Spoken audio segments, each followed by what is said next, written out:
So if you see your life kind of like a multidimensional script, but at any point, like almost every moment is like an intersection moment. You can go left, right, straight, da, da, da.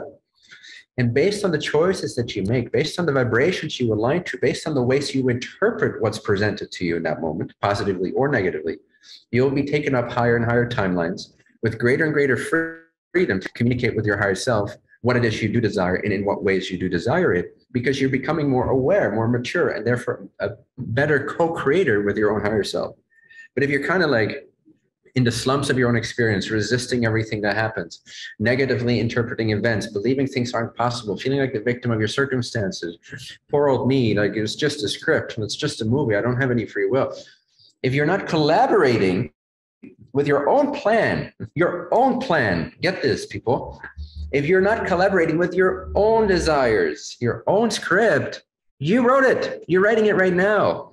If you're not collaborating with it, that's not a very healthy environment or relationship. There's not a lot of room for negotiation there. There's not a lot of room for refreshment. The refreshment rate of your life is going to be slow and dense.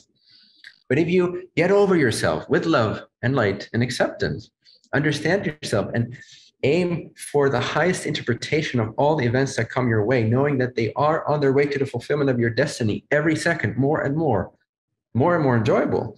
Now you're thawing out all those frozen compartments of your free will, of conditioning and programming, and it's actually becoming more available to you consciously.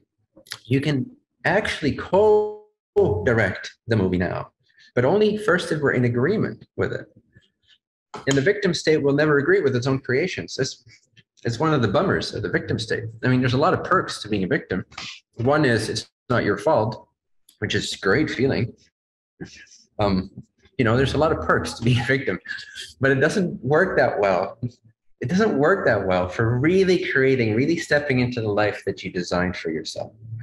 It's keeping at bay a lot of the joy. So at some point, we got to just accept that this is what we chose to be and go with it. And then once we go with it, we can direct the flow. We have say in the matter. So yes, it's a movie, but it's a movie with intersections at any point, and it's got a lot of parallel, different alternate endings.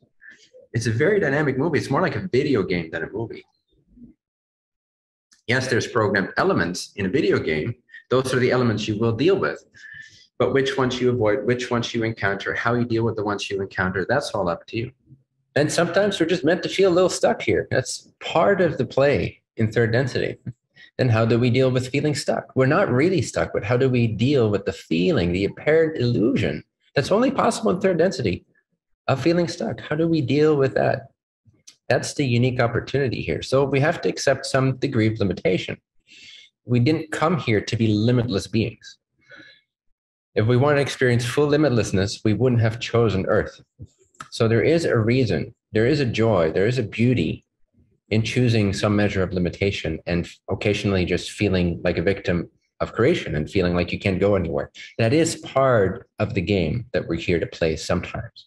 We don't have to just linger there and turn it into an identity crisis, but we do want to have the opportunity to experience limitation, to see what is our true freedom. Is it truly about not experiencing this emotion or not being stuck in this event?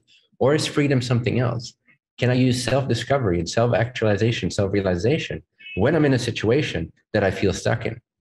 Can I still realize myself? Can I still actualize love? Can I still find that magical choice in this moment that will bust the whole thing open and remove all the prison walls that I've seemingly put in place for myself to learn precisely this lesson of transcendence in the midst of limitation?